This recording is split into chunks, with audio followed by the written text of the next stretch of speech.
Më duhet të them se, me shpërbërjen e Jugosllavisë, shumë donim të imbanim boshnjakët dhe shqiptarët larg, sa më larg njëri tjetrit.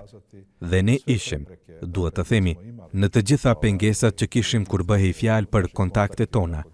Ajo lidhje u ruajt.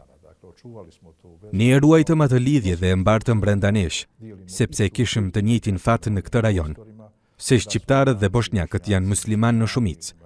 Të themi ashtu, dhe se ne i drejtohemi njëri tjetrit.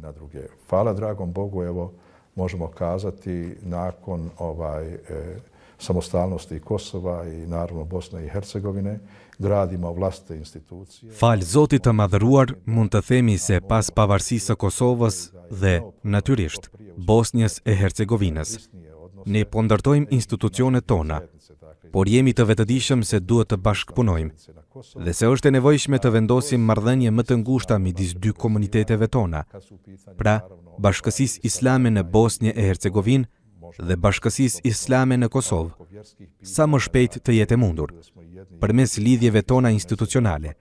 Natyrisht, kur është në pyetje bashkëpunimi në çështjet fetare, duke pasur parasysh se ne të dy përkasim, pra, medhhebit Hanefi, Akaidit Maturidi, se kjo trashëgimi është e përbashkët për ne në një farë mënyre, dhe të zhvillojmë bashkëpunim në medreset tona, ndër fakultetet, veprimtari botuese, gjë që është gjithashtu shumë e rëndësishme. Bashkësia Islame në Bosnjë e Hercegovinë ka shtëpinë e vet botuese, El Kalem. Bashkësia Islame në Kosovë ka projekte të rëndësishme botuese, prapa të cilave qëndrojmë, dhe mendoj se mund të vazhdojmë fal Zotit.